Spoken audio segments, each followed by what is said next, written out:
Salut, ça va bien, j'espère. Moi, je vais bien par la grâce de Dieu. Bienvenue dans cette nouvelle vidéo de la série du livre d'Apocalypse. Aujourd'hui, on continue avec le chapitre 5. C'est parti. Puis je vis dans la main droite de celui qui était assis sur le trône un livre écrit en dedans et en dehors, scellé de 7 sceaux. Ok, donc dans le chapitre 4, Jean arrive au ciel, il est ravi en esprit au ciel, il a vu le trône de Dieu. Et là, il continue avec la description de ce qu'il a vu. Donc, il voit dans ce livre écrit en dedans et en dehors, scellé de 7 sceaux. Et je vis un ange puissant qui criait d'une voix forte. Qui est digne d'ouvrir le livre et d'en rompre les sceaux? Et personne dans le ciel, ni sur la terre, ni sous la terre, ne put ouvrir le livre, ni le regarder. Et je pleurais beaucoup de ce que personne ne fut trouvé digne d'ouvrir le livre, ni de le regarder. Alors, que signifie ce livre? On peut souvent penser à tort qu'il s'agit du livre de vie, vu que c'est l'un des livres au ciel spirituel qu'on connaît, le livre de vie. Mais c'est pas le livre de vie déjà. Et c'est un livre un peu... C'est plus un symbole d'après ma compréhension. Pourquoi? Parce que comprenons ce qui se passe. Les gens sont tristes parce que, bon, quand je dis les gens, les anges, n'est-ce pas? Le ciel sont tristes et gens parce que personne n'est capable d'ouvrir ce livre. Et on se dirait que voilà, ce livre, on pourrait se croire que ce livre, c'est un peu comme si on l'ouvre, les hommes seront sauvés, il y aura une sorte de voilà, bien qui va arriver et tout et tout et tout. Mais c'est pas le cas. Ok, bien que quelque chose de juste et de bon va arriver, ce n'est pas quelque chose de bien pour l'humanité qui va arriver. Parce que comme on va le voir par la suite, l'ouverture de ce livre va entraîner des fléaux qui vont s'abattre sur le monde, sur la terre et sur les êtres humains. C'est donc pour ça que déjà, c'est non pas le livre de vie, parce que c'est pas ça le livre de vie. Et c'est aussi pour ça que je dis que c'est plus une image. Parce qu'on va voir par la suite que quand les différents sceaux du livre vont être ouverts, Jean aura donc la capacité de voir différents malheurs qui vont arriver. Donc pour moi, en fait, ce livre symbolise l'application de la justice de Dieu. On va le comprendre au chapitre 6, mais voilà, il faut qu'on sache où on est en train de partir. Et on éclaircisse aussi les idées mal comprises souvent par rapport à ce livre. Donc, il dit donc, je pleurais de ce que personne ne fut trouvé digne d'ouvrir le livre, ni de le regarder. Et l'un des vieillards me dit, on a vu au chapitre précédent qu'il y avait 24 vieillards autour du trône de Dieu. Ne pleure point. Voici, le lion de la tribu de Juda, le rejetant de David, a vaincu pour ouvrir le livre et ses 7 sceaux. Et je vis au milieu du trône et des 4 êtres vivants et au milieu des vieillards un agneau qui était là comme immolé. Il avait 7 cornes et 7 yeux, qui sont les 7 esprits de Dieu envoyés par toute la terre. On en a parlé dans le chapitre précédent, de ces 7 esprits de Dieu, justement, qui sont en Jésus-Christ et qui représentent un peu la plénitude de Dieu. Et le fait que Dieu, son esprit est littéralement partout. Il voit tout ce qui se passe dans le monde. Il vint et il prit le livre de la main droite de celui qui était assis sur le trône. Quand il eut pris le livre, les 4 êtres vivants et les 24 vieillards se prosternèrent devant l'agneau tenant chacun une harpe et des coupes d'or remplies de parfums qui sont les prières des saints. Donc, j'ai dit dans le chapitre précédent, en effet, qu'on devait voir dans ce chapitre ici que l'adoration qui a été donnée à celui qui est assis sur le trône dans la fin du chapitre 4 sera donnée à l'agneau dans ce chapitre-ci, à Jésus-Christ. Là, on va voir que ça sera donné en fait aux deux, à Dieu qui est sur le trône et à l'agneau. Et ce sont des éléments additionnels qui nous confortent dans le fait que Jésus-Christ, en fait, est Dieu. Il reçoit la même adoration que Dieu, l'Éternel, reçoit. Il dit aussi dans le chapitre précédent que les choses terrestres, notamment le chandelier d'or, qui était dans le tabernacle construit par Moïse, étaient des représentations des réalités spirituelles. On a par exemple vu que le chandelier, justement, qui avait 7 branches, n'est-ce pas, représentait justement ces 7 esprits de Dieu, qui sont les 7 yeux de Dieu. Bref, les 7 esprits de Dieu qui parcourent toute la terre. Et ici, on a quelque chose, l'action, n'est-ce pas, des saints, dont les chrétiens qui prient, sont en fait des parfums spirituels pour Dieu. Et physiquement, on avait justement dans le culte terrestre physique dans la loi des parfums qui devaient être brûlés devant Dieu et l'odeur devait monter et être agréable. C'était une forme de culte rendu à Dieu, les parfums dans la loi. Et donc, comprenons que ces parfums, une fois de plus physiques, représentaient la réalité spirituelle des chrétiens, en fait, qui prient, n'est-ce pas? Dont la prière des chrétiens, en fait, c'est un parfum de bonne odeur à Dieu.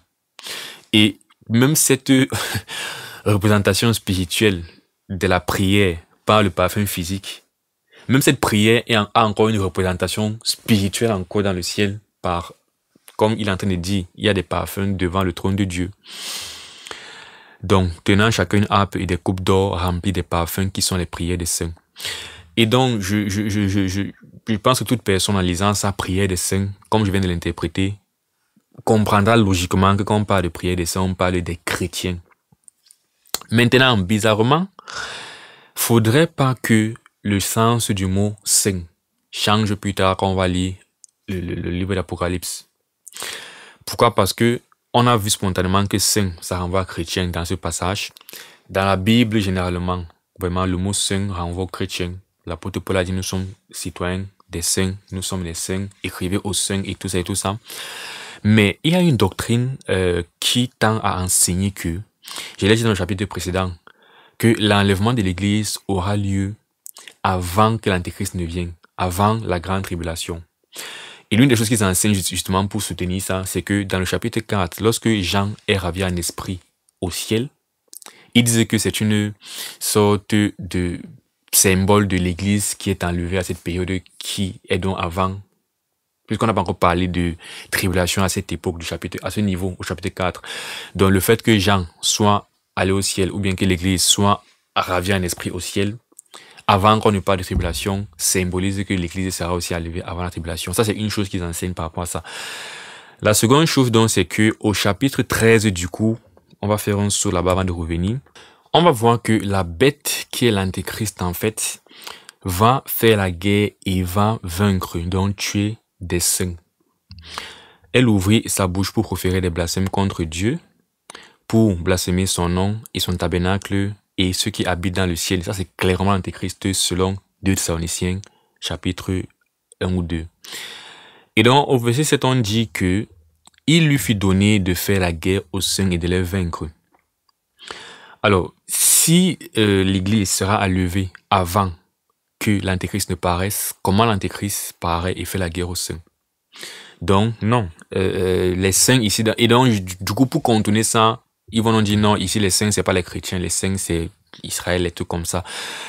Mais voilà, c'était juste un saut rapidement pour dire que non, le mot saint, ça renvoie à chrétien, ça généralement renvoie à chrétien. Et du coup, on peut pas continuer à soutenir cette doctrine comme quoi l'Église sera enlevée avant l'Antéchrist. Mais on reverra ça en détail au moment opportun. J'ai juste fait un petit saut en avant. On revient là au chapitre 5. Et il chantait un cantique nouveau en disant, tu es digne de prendre le livre et d'en ouvrir les sceaux, car tu as été immolé et tu as racheté pour Dieu par ton sang des hommes de toute tribu, toute langue, tout peuple et toute nation. Oui, le salut que Jésus-Christ offre, c'est pour tout le monde en réalité. Tout le monde peut être sauvé s'il croit en Jésus-Christ. Jésus est mort pour tout le monde. Alors, tu as fait d'eux un royaume et des sacrificateurs pour notre Dieu et ils régneront sur la terre. En effet, il vient un règne de Jésus-Christ dans le monde avec les chrétiens. C'est l'une des promesses qui est faite par le Seigneur, c'est que il va rétablir littéralement son règne dans ce monde ici. Parce que souvent aussi les personnes disent que oui, Jésus-Christ règne déjà et tout et tout et tout. Donc c'est pas le diable qui règne maintenant dans le monde et tout et tout et tout. Mais les passages disent en fait que présentement la puissance qui règne dans ce monde, 1 Jean 5,19, c'est le malin, c'est le diable. C'est lui qui règne présentement. Mais c'est pas un règne qui est contre la volonté de Dieu. C'est Dieu qui veut que pour un temps, le diable soit en train de régner dans le monde. Et il a prévu à un moment donné que littéralement Jésus-Christ règne dans ce monde. Et quand Jésus-Christ régnera, les chrétiens régneront avec lui. Et la preuve, l'une des preuves que Dieu, justement, n'a pas peur du diable et que c'est pas contre sa volonté que le diable règne, c'est que, comme on va le voir dans le chapitre, je pense, 20, 19 ou 20, il viendra un temps où le diable va être emprisonné, jeté en prison, c'est une période. Et après cette période, Dieu lui-même va encore libérer le diable. Donc, voilà, Dieu, dans sa puissance et dans sa sagesse infinie, sait faire les choses comme il veut en son temps. Et on ne doit pas le questionner pour ça. Il a voulu que le monde soit sous la domination du malin présentement, qu'il en soit ainsi. Mais nous, on a en fait l'assurance que les choses ne l'échappent pas en fait. Comme le psaume 2 le fait comprendre. Pourquoi ces tumultes parmi les nations? Pourquoi ces vaines pensées parmi les peuples? Pourquoi les rois de la terre se liguent contre le roi et contre son prince et tout? Et puis on dit l'Éternel se moque en fait d'eux.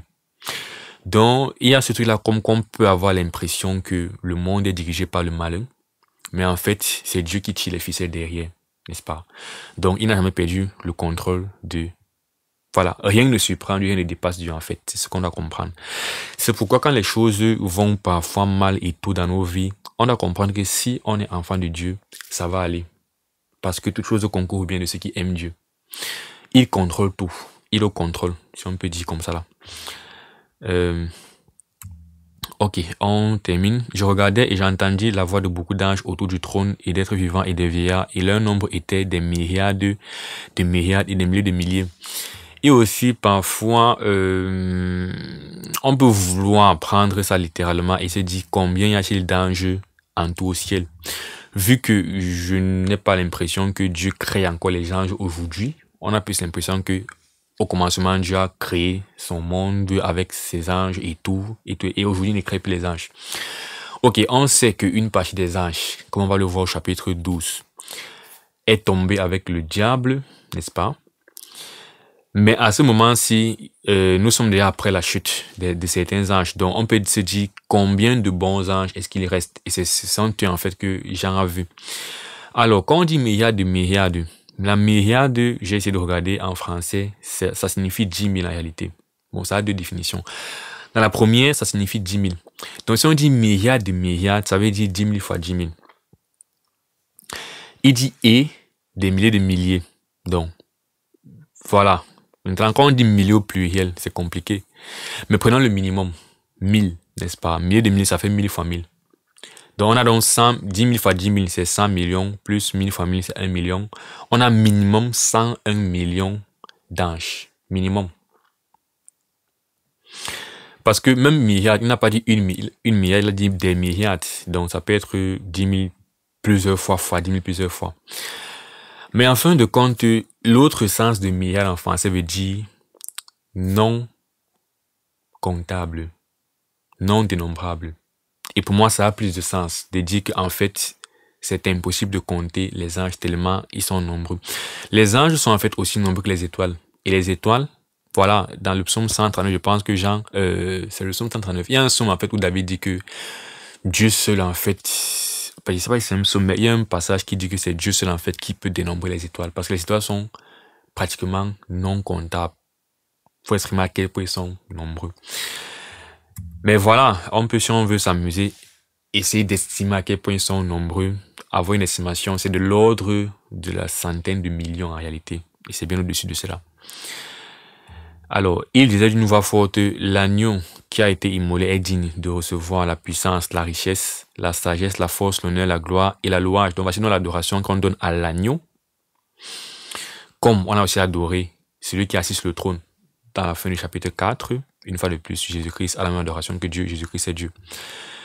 Et toutes les créatures qui sont dans le ciel, sur la terre, sous la terre, sur la mer, et tout ce qui s'y trouve, je les entendis qui disaient, à celui qui est assis sur le trône et à l'agneau, dont les deux ont la même louange, l'honneur, la gloire et la force au siècle des siècles. Et les 4 êtres vivants disaient Amen. Et les vieillards se prosternaient et adoraient. Amen. Fin du chapitre 5. Et on se retrouve dans une prochaine vidéo pour le chapitre 6. On va commencer à ouvrir les seaux. Comme je disais tantôt, on va voir comment avec l'ouverture des seaux, c'est un peu comme si les seaux n'étaient pas ouverts, il n'y aurait pas eu l'accomplissement de ces fléaux. Qui sont quoi? Une sorte de vengeance de Dieu. Bon, pas vengeance de Dieu en tant que tel, mais Je vais expliquer en détail. Mais c'est une sorte d'accomplissement du plan de Dieu pour accomplir sa justice à la fin des temps. Mettons ça comme ça là. Et donc, les gens étaient donc tristes. On peut donc se dire pourquoi les gens étaient tristes. Eh bien, parce que si les cieux n'étaient pas ouverts, il n'y aurait pas eu cet accomplissement du plan de Dieu pour conquérir sa justice. Il n'y aurait donc pas eu l'accomplissement de la justice de Dieu. Donc, il fallait que ces sceaux soient ouverts, en fait. Mais pas dans le sens que c'est comme si, en ouvrant ces sceaux, il y aurait une sorte de joie pour les hommes. Mais il y a des malheurs qui doivent arriver. Mais il faut que ces malheurs arrivent pour que la justice de Dieu s'accomplisse et que le monde arrive à sa fin et que Dieu rétablisse son royaume, son règne. Bien le règne de Christ. Bref, son règne. Donc, rendez-vous dans la prochaine vidéo pour le chapitre 6. Que Dieu te bénisse. Porte-toi bien. D'ici là, ciao.